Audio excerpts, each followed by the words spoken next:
I woke up to a sound I didn't recognize, a slow, steady beeping, echoing like a heartbeat in a room that didn't feel like mine.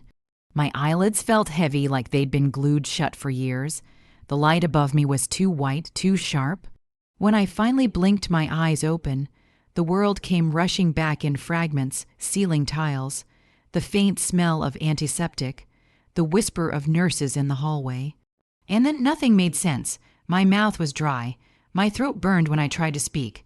I croaked out one word, hello, but it came out like a ghost's voice, distant and unfamiliar. A nurse turned, gasped, and then smiled a smile too wide, too shocked. She rushed to my side, pressing a button, calling for someone. "She's awake," she shouted. "She's finally awake." I wanted to ask her who she was. I wanted to ask where I was. But all I could manage was to blink and breathe, as tears slipped from the corners of my eyes without me understanding why. Then the doctor came in, a man with kind eyes but cautious words. He looked at me like I was both a miracle and a problem. "Mrs. Adams," he said softly, "can you hear me?" I nodded weakly. "You've been in a coma," he continued. For a long time, 2 years actually, 2 years, the words hit me harder than any physical pain, 2 years. Gone, like pages torn out of a book I didn't even remember writing. I tried to process what that meant, birthdays missed, seasons passed, life continuing without me. And then my heart clenched, searching for one face in that sea of confusion. My husband. Where was Daniel? I whispered his name, but it barely escaped my cracked lips. Daniel. The nurse's smile faltered. For a second, just a second, something shifted in her eyes. A hesitation, and that single flicker of hesitation told me something was wrong. Deeply, terribly wrong. They told me to rest.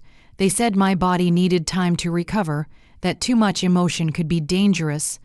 But my mind wouldn't rest.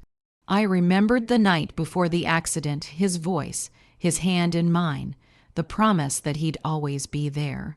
Always, that word meant something to me, but maybe not to him.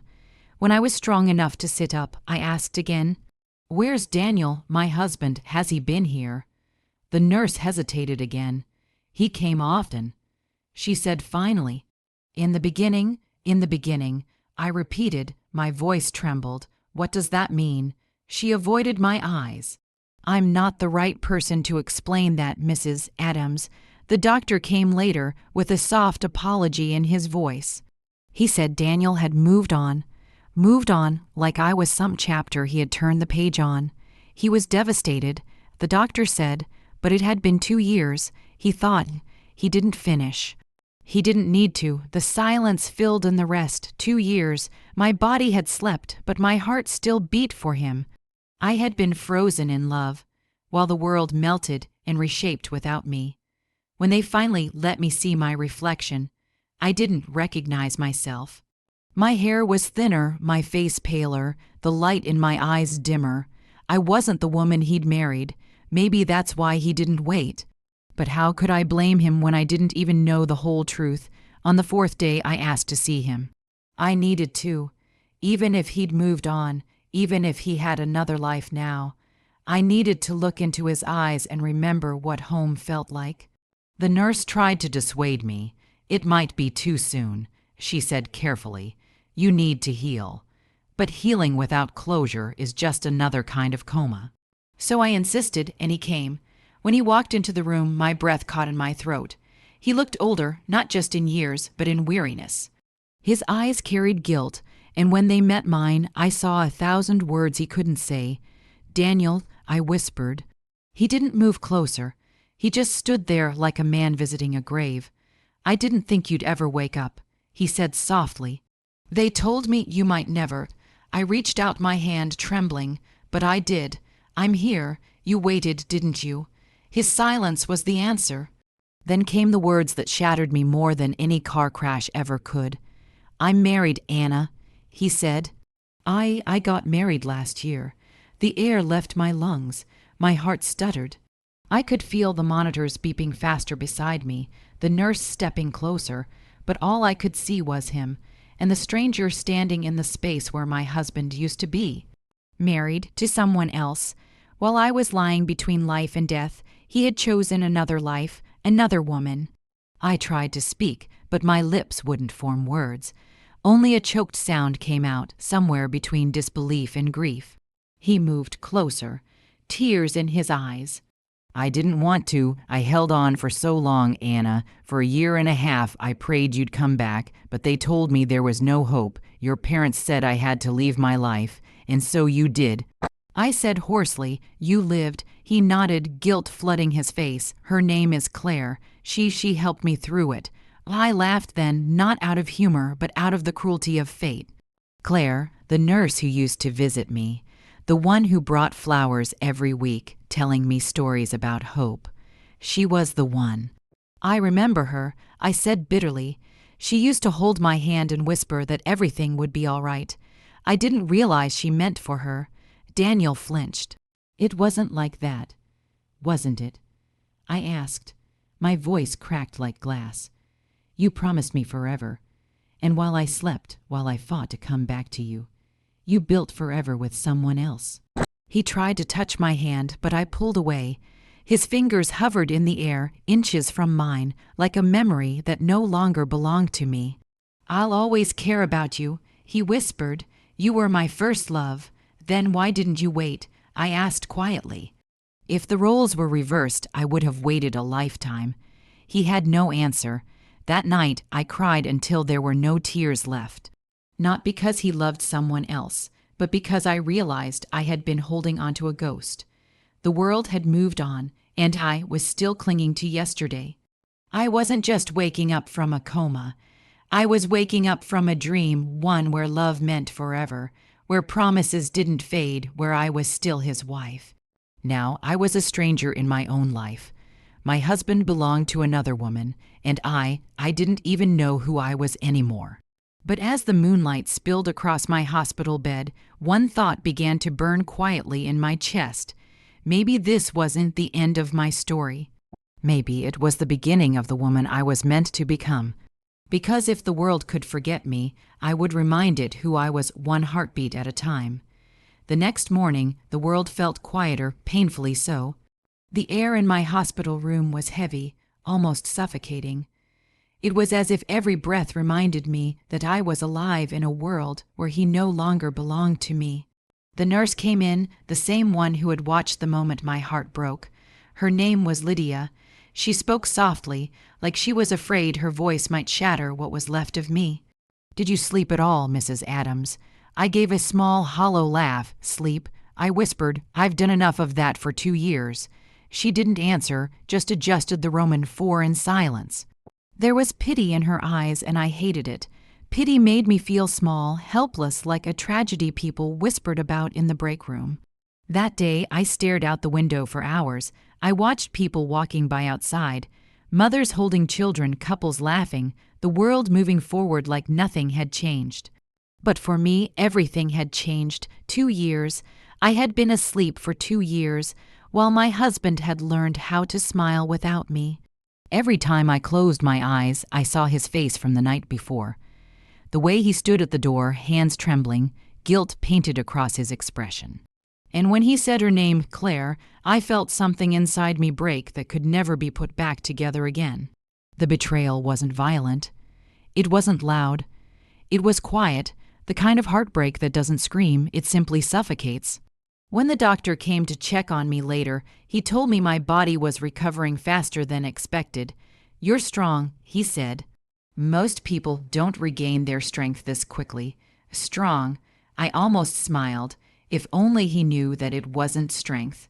It was survival. I was clinging to the only thing I had left, the will, to prove that I could live without the man who stopped waiting for me. 2 weeks later, I was finally discharged. My parents came to get me. They were older too. My mother's hair had more gray, and my father's hands trembled when he hugged me. But what hurt the most was seeing their guilt. They couldn't meet my eyes, not when we drove past the church where I used to sing. Not when we passed the cafe where Daniel and I had our first date. Not when I looked at the empty seat beside me and whispered, he used to sit there. It wasn't until that night when they thought I was asleep that I overheard them talking in the kitchen. She has every right to hate us. My mother said softly. We told him to move on. We told him she wasn't coming back. My father sighed. He was breaking, Linda. He came to the hospital every day for a year. You saw what it did to him. He was drowning in grief, but she's alive now. My mother whispered, and he's married. That word again, married. It echoed through my mind like a cruel bell. They thought I was asleep, but I lay there, eyes open, staring at the ceiling. So they had told him to move on. My own parents had buried me before I was gone. Maybe they thought they were protecting him. Maybe they thought they were doing what was right. But in doing so, they took away the only thing that anchored me, the belief that someone somewhere was waiting for me to wake up. Days passed in slow motion. Every morning, I woke up in my old room, surrounded by reminders of the woman I used to be, wedding pictures, birthday cards, love notes written in his messy handwriting. Forever and always. That's what he wrote inside one of them, forever and always, until forever became too long. I found my wedding ring on the nightstand, and my mother must have taken it off me in the hospital. I slid it onto my finger again, but it felt wrong, heavier, colder. Like a memory that didn't fit anymore. I tried calling Daniel once. He didn't answer. He sent a message instead. Anna, please don't do this. It's better if we don't talk right now. Better for who? For him, maybe. For the woman who had replaced me. I deleted his number that night, not because I wanted to forget, but because I needed to remember what letting go felt like. The first time I went outside again, the world felt too loud. Every sound, children laughing, car horns, footsteps, felt like an intrusion. People stared at me like they could see the ghost of the woman I used to be. I walked slowly, careful not to draw attention, but inside I was screaming. I wanted to grab someone, anyone, and tell them I was asleep while my life was stolen from me. I ended up at the park Daniel and I used to visit every Sunday. It hadn't changed, the same benches, the same fountain, the same oak tree where he once carved our initials. I touched the bark. The carving was still there, D+A. The edges were faint now, faded with time. Just like us. As I stood there, a small voice behind me said, "Are you Anna?" I turned. It was Claire. She looked exactly like I remembered, gentle face, calm eyes. She was holding a basket of flowers. For a moment, neither of us spoke. Then she said quietly, "I didn't think you'd want to see me." "I don't," I replied, my voice shaking. She nodded. "I understand," but she didn't leave. She stood there, hands trembling slightly. "Daniel told me you were awake. I didn't know if I should come, but I needed to say I'm sorry. Sorry." I laughed bitterly. "You took my husband, Claire. What could you possibly be sorry for?" Tears filled her eyes. "I didn't mean for it to happen. When I met him, he was broken. He used to come to the hospital every day. He'd sit beside you and talk to you for hours. I was the nurse on night duty. I saw him fall apart day by day. I looked away. I didn't want to hear this. I told him to keep hoping." She continued softly. "But after a year, the doctors told us there was no chance. I told him he needed to live again. I didn't know that meant I'd become the reason he stopped waiting." Her voice cracked. "He still loves you, Anna, but he's also trying to love me, and it's killing him." Her words should have comforted me, but they didn't. They only reminded me that love isn't always fair, it's just real, and messy, and cruelly human. I turned to her and said quietly, "Then tell him I forgive him, but I can't forgive you yet, not today." She nodded, tears spilling down her cheeks. "I understand." And then she walked away. I watched her go, her figure fading into the distance. I should have hated her, but I didn't. Because deep down, I knew if I had been in her place, maybe I would have done the same. Love doesn't ask permission. It just happens, and sometimes it happens at the wrong time in the wrong way. That night, I went through old photos, our wedding, our honeymoon, birthdays, anniversaries. Every smile felt like a lie now, every "I love you," like a ghost whispering through the years. But beneath the pain, something began to change. A small, fragile spark, the kind that grows quietly in the ruins. Maybe this was life's cruel way of giving me a second chance, not to reclaim my past, but to discover who I was beyond being someone's wife. Because for 2 years I was asleep, and even before that, maybe I'd forgotten how to live for myself. Now I had to learn again how to walk, how to dream, how to breathe without him. I didn't know where that road would lead me yet. But one thing was certain, I had woken up, and this time I wasn't going back to sleep. The days blurred into one another, slow, heavy, and endless. I thought waking up from a coma would feel like a miracle, but instead, it felt like punishment. Everyone around me celebrated my survival. But no one understood what it meant to wake up and realize your life, your marriage, your identity, your dreams had gone on without you. The doctors called it post-coma disorientation. I called it heartbreak because I didn't just lose 2 years of time, I lost my place in the world. Therapy became my new routine. Physical therapy, occupational therapy, speech therapy. They all had fancy names for what was really just learning how to exist again. But the hardest therapy wasn't for my body, it was for my soul. My therapist, Dr. Carter, was gentle but firm. "Anna," she said during our first session, "you've been given a second chance. Most people don't get that. But before you can rebuild, you have to let yourself grieve. Such a simple word for such an unbearable process. I told her about Daniel, about Claire, about the way everything familiar now felt foreign. She listened quietly, then said, "You were frozen in time, but everyone else kept moving. That's not betrayal, that's life continuing. Now you have to decide if you'll join it." Her words lingered with me. Join life again. It sounded so simple, but I didn't even know where to begin. At night, I often sat by the window, watching the streetlights flicker like fading stars. There was a strange comfort in knowing that the world didn't care if I was broken. It would spin either way. Sometimes I imagined what Daniel was doing. Was he happy? Did she make him laugh the way I used to? Did he ever wake up in the middle of the night and reach for me by mistake? I hated myself for wondering. But healing doesn't erase love, it just teaches you how to carry it differently. One evening, my mother knocked softly on my door. She came in holding a box worn, dusty, tied with a faded ribbon. "I think you should see this," she said gently. Inside were letters, dozens of them, all addressed to me. Daniel had written them during my coma, one every week. The first few were filled with hope. "Hey, sweetheart, they say you might hear me, so I'll keep talking. I miss you. I still wear my ring." Then, slowly, the tone changed. Months later, "It's getting harder, Anna. The doctors keep saying the same thing, no change. I sit beside you for hours, but you don't move. Sometimes I wonder if you're already gone, and I'm just too stubborn to accept it."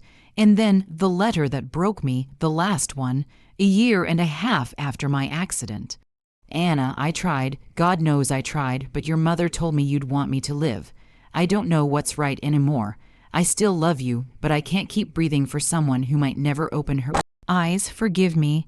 I closed the box, tears spilling down my face. For the first time, I didn't just feel betrayed, I felt sorry for him. Because reading those words, I finally understood. He hadn't stopped loving me overnight. He'd lost me slowly, painfully, one day, one letter, one hope at a time. He hadn't moved on from me. He'd moved on because of me. And that realization hurt more than anger ever could. The next week, Dr. Carter asked me a question that stayed with me. "Who are you, Anna, without him?" At first, I didn't know what to say. For years, my entire identity had revolved around being his wife. We were Daniel and Anna, like one word. But now there was just Anna, and I didn't know who she was anymore, so I started small. I made a list of things I loved before the accident, before marriage, before us. Singing, painting, writing poetry no one ever read, long walks in the rain, chamomile tea before bed. They were pieces of me, fragments I had buried under the weight of being someone's everything. I began to reclaim them, one by one. At first, it felt awkward. I couldn't hold a paintbrush steady. My voice cracked when I tried to sing. My poems were messy and sad, but they were mine, And in that mess, I started to find pieces of the woman I used to be, before love, before loss, before the coma. One afternoon, I went back to the hospital, not for treatment but for closure. I wanted to see the room where I'd slept through 2 years of my life. The nurse, Lydia, recognized me instantly. She smiled, but her eyes were wet. "It's rare," she said softly. "People who wake up after that longed most don't get to see the world again." I stood beside the bed that once held me. The sheets were clean, the monitors silent. Someone else's name tag now hung at the end of the bed. I placed my hand on the rail and whispered, "Thank you for holding me when I couldn't hold myself." Then I left quietly, peacefully. As I walked out, I saw a young man sitting beside another bed, holding a woman's hand. His eyes were red, his face tired. And in that moment, I saw Daniel, the version of him who had once sat by me, praying for a miracle. And I realized I couldn't hate that man. I could only let him go. That night, I did something symbolic. I took off my wedding ring, not in anger, not in bitterness, but in acceptance. I kissed it softly, whispered, "Thank you for the love that once was," and placed it inside the same box as his letters. For the first time since I'd opened my eyes, my hand felt light. Empty, yes, but free. In the weeks that followed, I started volunteering at a rehabilitation center, the same one where I had learned to walk again. Helping others reminded me that life could still have meaning, even after everything had fallen apart. I met people who had lost limbs, memories, families, yet they still smiled, still hoped, still dreamed. One woman said something I'll never forget. She'd lost her husband in an accident years ago.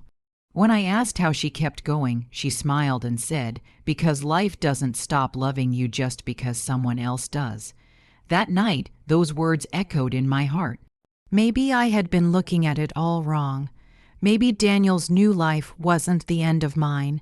It was simply the end of us.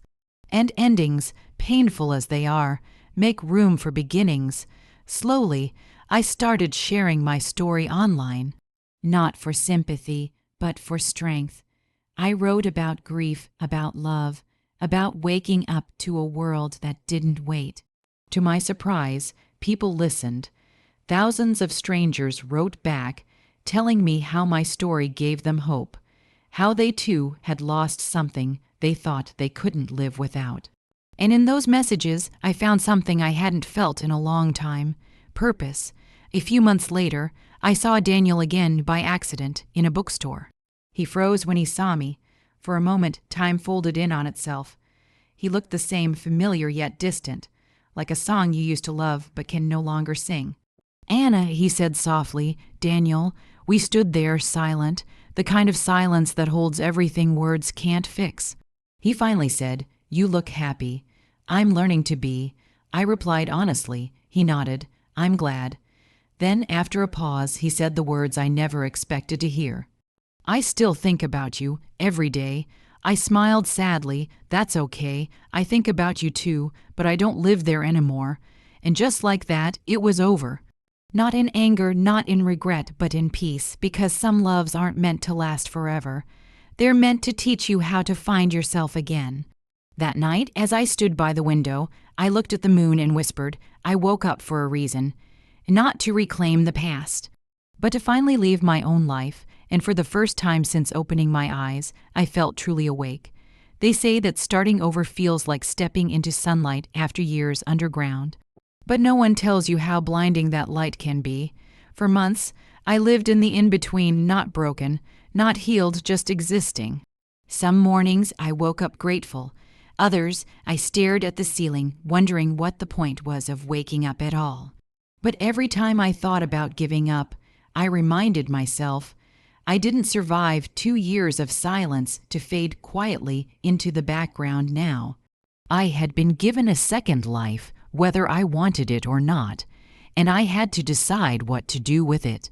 I started with something small, a job, not the career I once had. I couldn't return to my old company. Too many memories.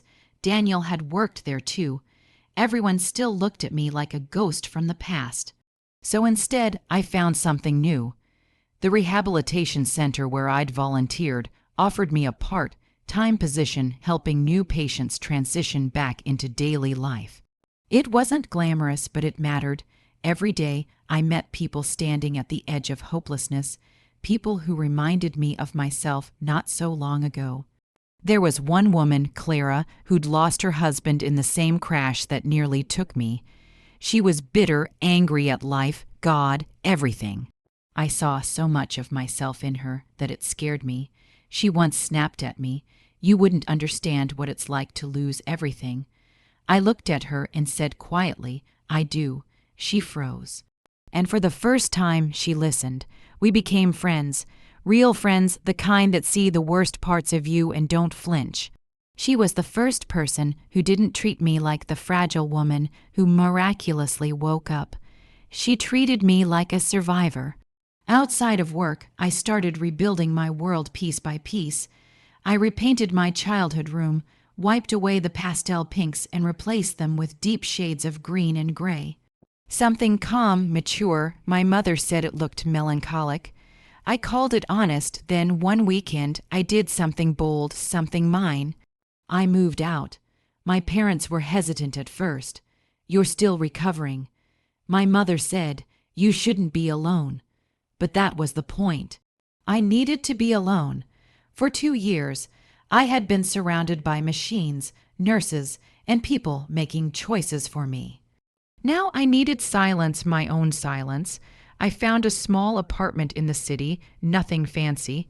A single bedroom, a kitchen that smelled faintly of old coffee, and a balcony that overlooked a street filled with strangers.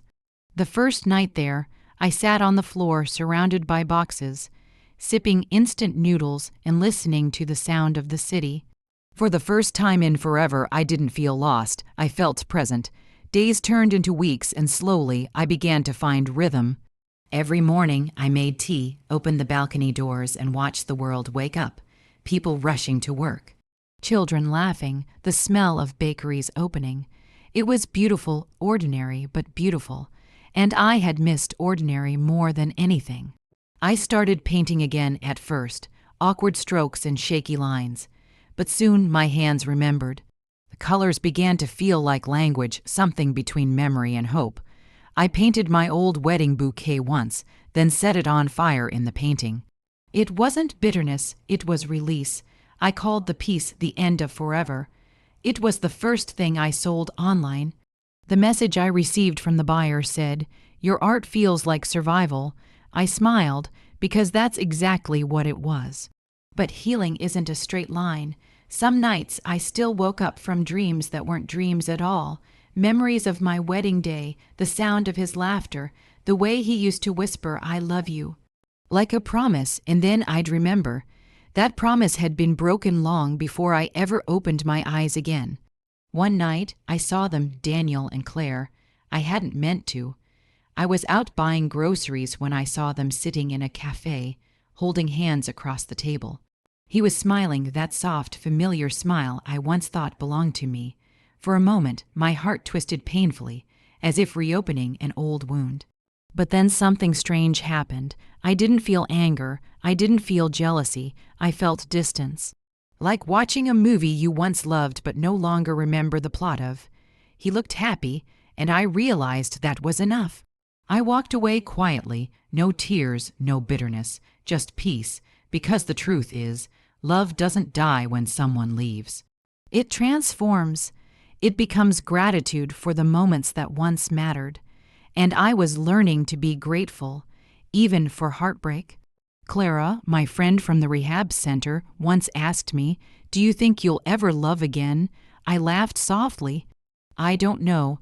I think love will have to find me differently this time, not as someone's wife, but as myself." She nodded. "Maybe that's what love is supposed to be, not losing yourself, but finding someone who sees you clearly." Her words lingered. I wasn't ready for love again, not yet. But I was ready for life. As months passed, people began to recognize my artwork online. I started getting invitations for small exhibitions, local features, nothing big. but enough to remind me that I was capable of building something new. During one of those exhibitions, a journalist approached me after seeing my piece titled Awakening. He asked, "What inspired this painting?" I smiled and said, "Waking up not from a coma, but from the illusion that love is supposed to last forever." He stared at me, then nodded slowly. Later that week, he published an article titled, "The Woman Who Woke Up to Relearn Life." The story went viral. Suddenly, people from all over the world started writing to me. Women who'd been abandoned widows, survivors of tragedy. They saw strength in my story. But what they didn't realize was that I wasn't strong because I survived the coma. I was strong because I survived after it. One evening, after a long day, I came home to find a letter in my mailbox. No name, just my address written in familiar handwriting. It was from Daniel. My hands trembled as I opened it. "Anna?" It read, "I saw the article about you. You're incredible. I don't know if I ever told you enough, but you've always had this light, the kind that survives everything. I wanted to thank you for loving me when I didn't deserve it, for forgiving me when I couldn't forgive myself, and for teaching me that love isn't about forever, it's about truth. Claire and I are expecting a child. I hope that doesn't hurt you, but I wanted you to know that we named her middle name after you because you changed our lives. Thank you for waking up." I read that letter over and over again, and surprisingly, I didn't cry. Instead, I smiled softly, quietly, like someone who had finally made peace with every version of herself. Because in some strange way, it felt like closure, the full circle of love, loss, and letting go. That night, I stood on my balcony looking at the city lights. For the first time, I didn't feel the ghost of who I used to be standing behind me. I whispered to the night, "I forgive you, Daniel, and I forgive myself too for waiting so long to start living again." The wind was gentle, carrying the scent of rain. And somewhere in that stillness, I realized I wasn't just surviving anymore. I was living, and that, perhaps, was the greatest miracle of all. When I woke up that morning, the light pouring into my hospital room felt warmer than usual. Gentle, forgiving, almost as if life was trying to apologize for everything it had stolen from me. For a brief, fragile second, I forgot everything. The accident, the coma, the betrayal. I just sat there, clutching the blanket, trying to breathe in the peace that never really belonged to me anymore. Then I heard laughter. Soft, familiar. His laughter. My husband's. It came from outside my room. I froze. Every muscle in my body tensed. Every heartbeat echoed with a memory. I turned toward the sound. And there he was, standing in the hallway, leaning against the wall, looking exactly the same. And yet, everything about him felt different. He wasn't alone. Beside him stood a woman. Younger, maybe by a few years. Her hand rested casually on his arm, the way I used to. She was smiling at him like she knew every secret in his soul. Like she had the right to. My husband, my James, turned toward her and smiled back. That smile used to belong to me. The nurse came in, noticed my eyes fixed on them, and hesitated. I could see it in her face. She knew who they were, or who they had become. Is that? My voice trembled. The nurse sighed softly. "Mrs. Hale, maybe you should rest." "No," I snapped. "Tell me who that woman is." Her silence was the loudest sound I'd ever heard. I didn't need an answer. The truth was standing right there, wrapped around his arm, laughing like I was the ghost. He noticed me watching. Our eyes met through the glass. For a second, I thought I saw guilt, maybe even pain. But he looked away too quickly. He whispered something to her, and she smiled again, then walked down the hall with him. They disappeared together. I broke. It wasn't a scream. It wasn't a cry. It was something between a gasp and a death, the kind that lives inside your chest and doesn't make a sound. When I first woke up from my coma, I thought I had lost time. Now I realized I had lost my place in this world.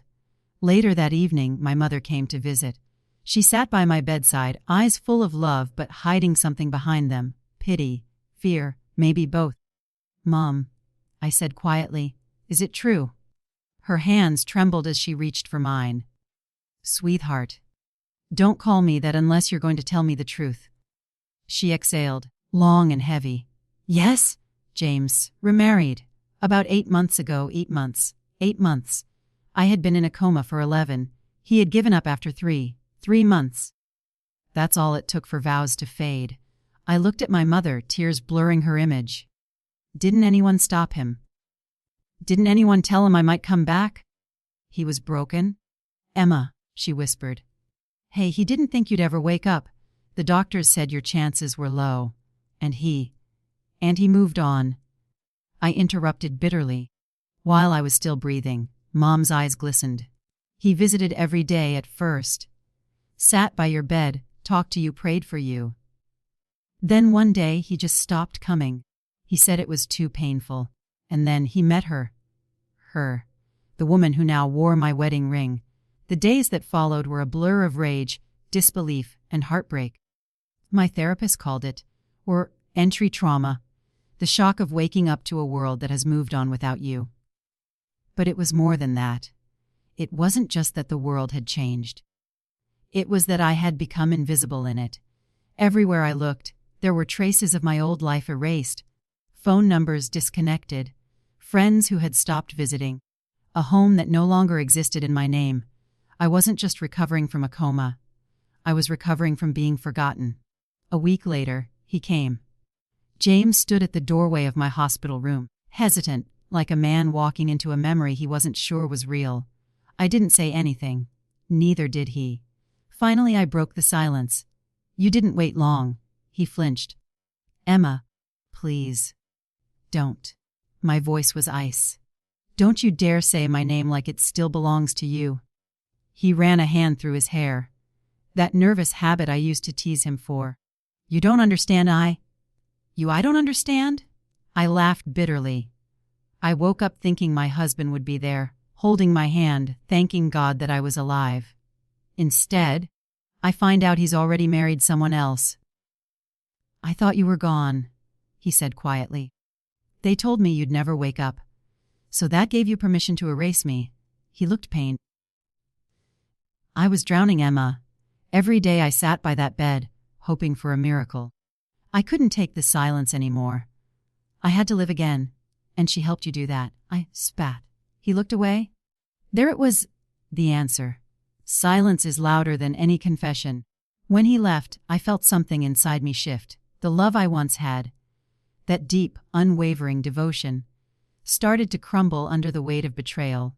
And yet, even as I told myself I hated him, my heart betrayed me again. Because part of me still remembered the man who used to hold me while I cried, the one who promised to love me through every storm. But that man was gone. He didn't die in my accident. He died the day he walked away from me. That night I couldn't sleep. I lay awake, staring at the ceiling, listening to the machines around me hum softly. I thought about all the things I missed: birthdays, anniversaries, sunsets, conversations. And then I realized he missed me too, just differently. I had been frozen in time, waiting for him. He had moved forward, waiting for someone new. That's the cruel thing about life. It doesn't pause for love. The next morning, the new wife came to see me. Yes, she came. Her name was Lauren. She walked in holding a small bouquet of lilies, my favorite flowers. I couldn't tell if it was kindness or cruelty. Emma, she said softly, I wanted to meet you. I studied her. Perfect posture, kind eyes, wearing my husband's wedding band. I heard a lot about you, she continued. James talks about you often. I smiled bitterly. Does he mention that I'm still alive? Her face flushed. I'm sorry. I can't imagine how hard this must be for you. You can't, I said coldly. Because you're living my life? She lowered her eyes, but she didn't leave. I didn't plan this. I met him when he was lost. I thought you were gone. I wanted to hate her. I really did. But looking at her, I saw something else. Not a villain, but another woman who had loved the same broken man. And maybe that's what hurt the most. When she left, I cried. Not because of her, but because I finally realized something. My life had stopped, but the world didn't owe me stillness. He moved on. She found love. and I had to find myself again. I wasn't the woman I used to be. Not the wife, not the dreamer, not the believer in forever. I was someone new now, someone who had lost everything but was still breathing. And maybe that was enough to start over. There are moments in life that slice you open so quietly, you don't even realize you're bleeding until the ache spreads through your entire soul. For me, that moment came a week after I was discharged from the hospital. I had spent days learning how to walk again. Not just physically, but emotionally. Every step outside that sterile room felt like walking through the ruins of a life that used to be mine. The world had moved on. I was the ghost, the reminder of something tragic people whispered about but didn't want to face. I stayed with my mother after I left the hospital. She tried her best to make it feel like home, but every room felt borrowed. I'd wake up in the middle of the night reaching for James, then stop, remembering that he belonged to someone else now. But one morning, I decided I couldn't keep hiding. I needed closure, or at least a reason to stop hating myself for surviving. So I went back to the house we had built together. The street looked the same, the white fences, the rose bushes I'd planted 2 springs ago, the porch where he used to read while I watered the garden. But the house felt different. The curtains were new. The mailbox had both their names now, James and Lauren Hale. My name had been erased with a few strokes of ink. I stood there for a long time, staring at that door. My heart pounded so hard it hurt. Part of me wanted to turn back, but another part, the part that had survived 11 months of silence, wanted answers. I rang the bell. It was her who opened the door, Lauren. She looked surprised but not scared. Maybe she'd been expecting this day. Maybe she'd even rehearsed it.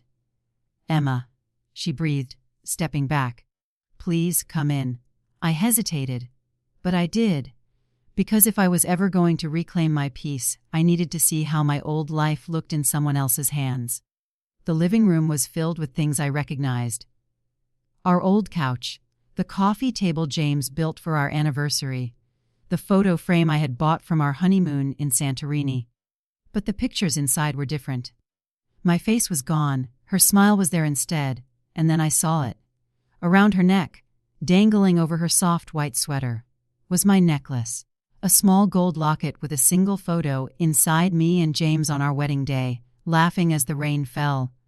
It was the last gift he ever gave me before the accident. I froze. My heart twisted into something sharp. She noticed me staring. Her hand instinctively touched the locket. "I'm sorry," she whispered. "He said it used to be yours." I didn't realize. My throat went dry. "He gave it to you." She nodded, hesitant. "He said it was a reminder of hope, of love that survives loss." I almost laughed, the sound bitter, hollow. "Love that survives loss?" I repeated. "Tell me, Lauren, does your love feel like survival or like theft?" Her eyes widened. "Emma," I stepped closer, my voice trembling but steady. "You're wearing a memory that doesn't belong to you." "I didn't mean to hurt you," she said quietly. "I would never." "Then why wear what's mine?" I asked, tears forming. "Why live in the house I built? Why touch the things I once loved? Why walk through my life as if I never existed?" She didn't answer. And in that silence, I realized something powerful. She couldn't. Because she didn't steal him. He gave himself away. I left before he came home. I didn't want to see his face. Not again. Not while that necklace glinted around her neck like a cruel joke from fate. When I got outside, I sat on the porch steps and cried until the world blurred. I cried for the years I lost. For the woman I used to be. For the love that died quietly while I was asleep. But when the tears dried, I felt something shift. Maybe closure doesn't come from forgiveness. Maybe it comes from realizing you no longer need revenge or explanations. Because standing there, staring at my old house, I realized I didn't want it back. Not the house. Not him. Not even the life I thought I missed. I wanted peace. And peace doesn't live in the past. That night, I took a long bath for the first time in months. I lit candles, played music, tried to feel like I belonged in my own skin again. For the first time, I didn't imagine him sitting beside me. I didn't replay old conversations. I didn't ask why. Instead, I whispered something to my reflection, something I hadn't said in a long time. I'm still here? Those words were my rebirth, because he may have moved on. But I woke up, and that was something stronger than love. It was survival. A week later, I started volunteering at the rehabilitation center that had helped me recover. I met people who had lost everything, their mobility, their families, their memories. Yet they smiled, they fought, they lived. One of them, an older woman named Marlene, told me something I'll never forget. Sometimes, she said, God puts you in a coma not to stop your life, but to pause it until you're ready to live it differently. I carried those words with me. Maybe my coma wasn't a tragedy. Maybe it was a restart button. One afternoon, while sorting patient forms, I saw James in the lobby. He looked exhausted, thinner, older, like guilt had been living rent, free in his chest. He walked up slowly. I heard you came by the house. I did, I said. It's beautiful. She's made it a home. He nodded, unsure how to respond. Emma. I don't hate you, I interrupted softly. He looked stunned. You don't. No, I said. I did for a while. But hate only keeps you tied to what broke you. I can't carry you anymore, James. You belong where you chose to be. His eyes glistened. I'll always care for you. I smiled faintly. I know. But caring isn't love. And I deserve love that stays, not one that apologizes. He didn't argue. He just nodded, his face full of regret that no amount of words could fix. As he left, I touched my bare neck. For the first time, I didn't miss the necklace. Because I finally understood that locket had never held my love story. It had held my lesson. Some things aren't meant to be reclaimed. Some are meant to be released. That night, I looked at the stars from my mother's balcony. The world was still spinning, life still moving, and for once, I didn't feel left behind. He was gone. She was wearing my necklace, and yet I was free. Because I had something neither of them did. The strength to start again without pretending to be whole. And as the cool wind brushed my face, I whispered one last goodbye.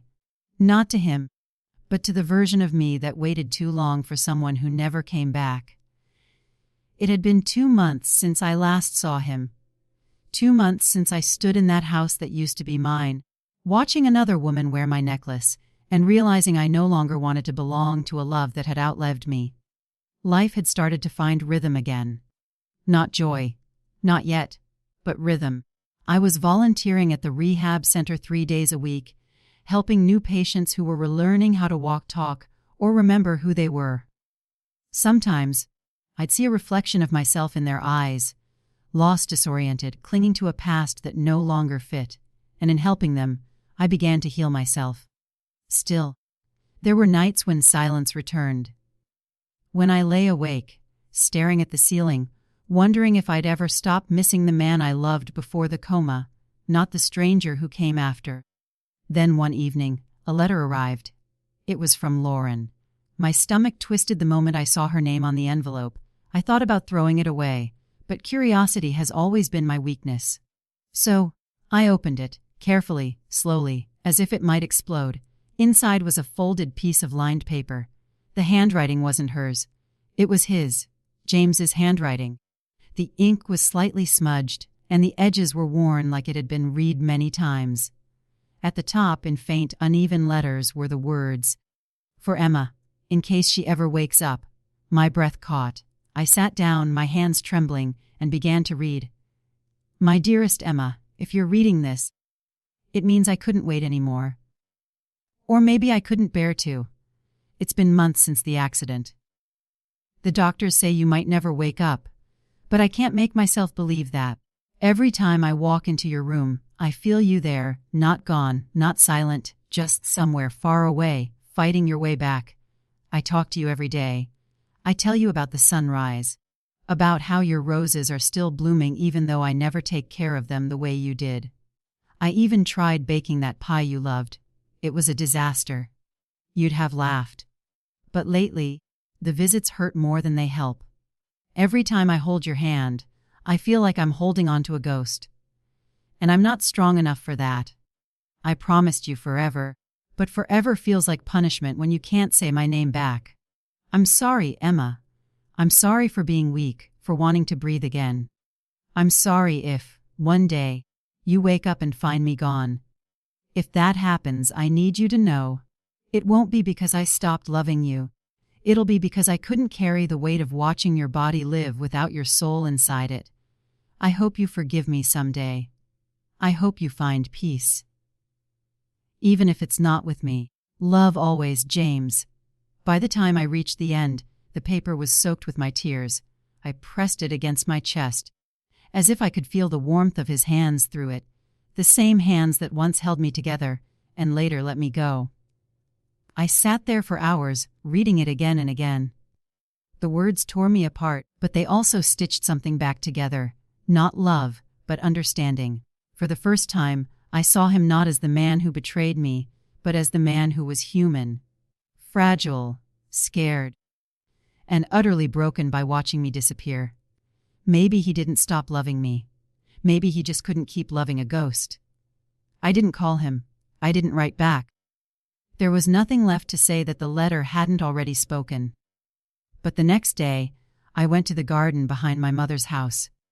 I dug into the soil with my hands, the way I used to before everything went wrong, and planted the letter there, under a small white rose bush.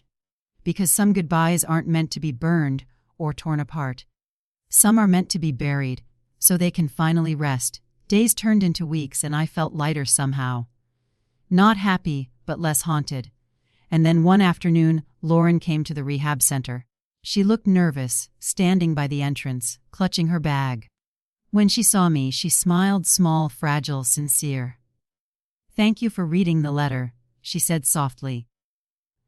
I wasn't sure if I should send it. I nodded. "You did the right thing." "I found it in one of his drawers," she continued. "He didn't even remember it was there. But when I read it, I thought it belonged to you, not to time." For a second, neither of us spoke. There was no hostility, no bitterness. Just two women tied together by the same man, both scarred by love in different ways. "I'm not angry anymore," I told her. "You don't have to feel guilty for what happened." She looked relieved, maybe even grateful. "I didn't mean to replace you, Emma." "I know," I said. "You didn't. He just changed the way he needed to survive, and maybe that's okay." She nodded, tears glistening in her eyes. "You're stronger than I could ever be." I smiled faintly. "No, I just learned how to stop bleeding over people who never meant to cut me."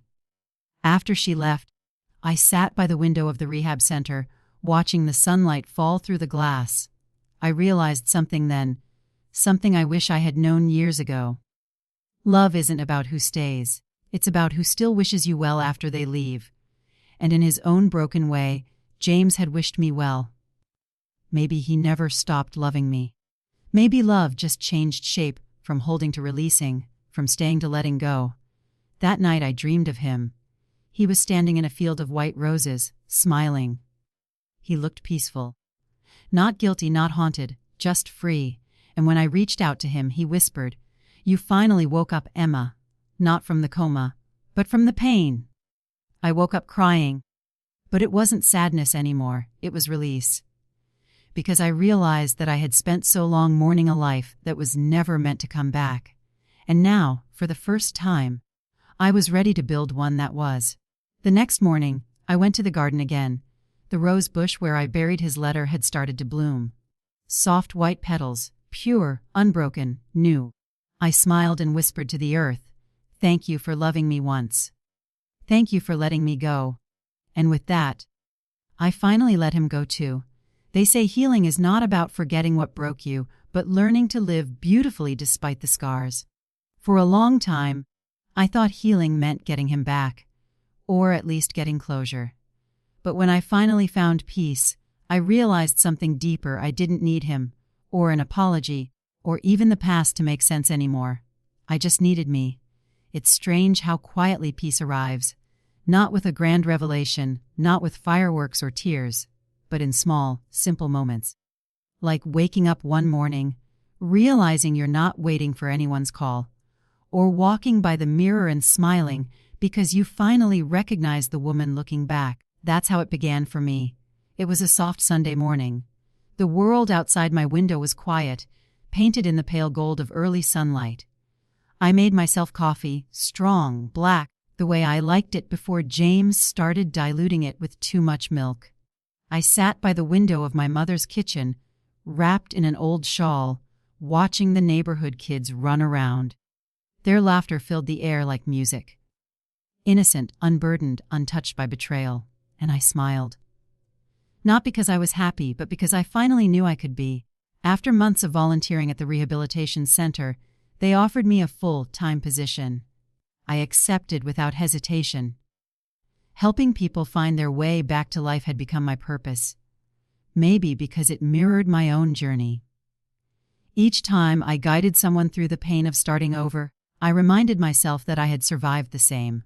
One patient, a young woman named Alina, asked me one day, "How do you stop missing the person who destroyed you?" I paused for a long time before answering. "You don't?" I said softly. "You just stop letting their absence destroy what's left of you." She nodded, and I saw myself in her eyes. The old Emma, desperate for answers, lost between what was and what would never be again. Around that time, I started journaling again. At first, it was just fragments, thoughts scribbled between shifts, half-finished sentences, memories I couldn't quite let go of. Then one night I wrote something that changed everything. I chose someone else. But I chose myself, and that is the difference between surviving and living. Those words stayed with me. They were small, but they felt like a declaration. A vow I made not to him, not to fate, but to my own reflection. One afternoon, as I was leaving the rehab center, I saw James standing by the parking lot. It had been months since our last conversation. He looked uncertain, as if he wasn't sure whether he should approach me. But I smiled anyway. The kind of smile that comes from peace, not pain. "Emma," he said softly, stepping closer, "you look well." "I am," I replied simply. He hesitated. "I wanted to thank you. For everything. For forgiving me." I shook my head gently. "I didn't forgive you for you, James. I forgave you for me." He nodded, eyes full of quiet understanding. "You deserve so much better than what I gave you." "I know," I said. "And I'm finally ready to give that to myself." For the first time, there was no anger, no tension, just two people who had loved each other deeply, lost each other painfully, and finally made peace with both. He reached into his pocket and pulled something out. It was the gold locket. My necklace. "She wanted you to have it," he said softly. "Lauren thought it belonged to you more than to the past." I looked at it for a long moment. It shimmered faintly under the afternoon sun. Once a symbol of love, now just a reminder of who I used to be. "Keep it," I said finally. "Let it remind you of the woman who taught you how to love, even if you couldn't stay." He swallowed hard. "Goodbye, Emma. Goodbye, James." And that was it. No dramatic ending, no tears. Just the quiet truth of two lives that had diverged long before either of us realized it. That night, I went for a long walk by the lake near our old home. The air was cool, the water calm. I stood by the edge, watching my reflection ripple in the surface. For the first time, I didn't see the woman who'd been abandoned. I saw the woman who'd risen.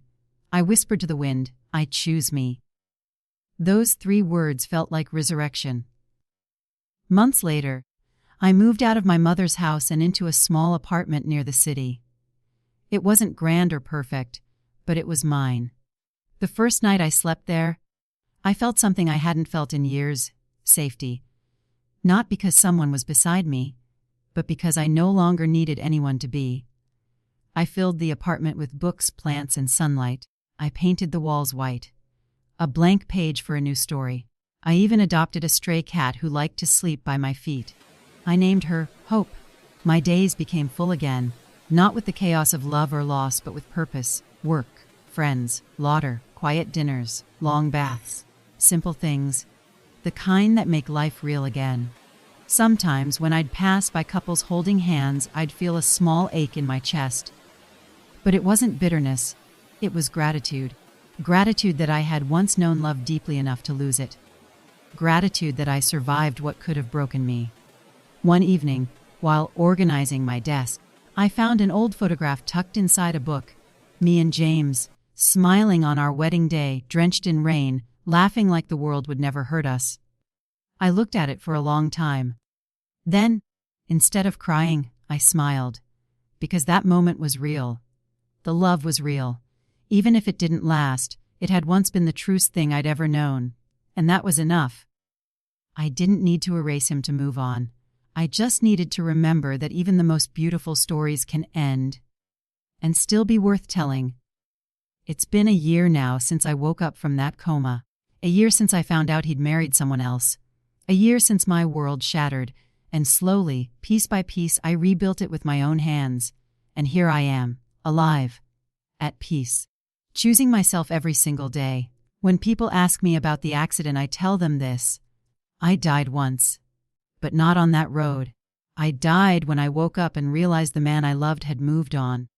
And then, I lived again. The day I decided I didn't need him to. Now, I spend my mornings watching the sunrise.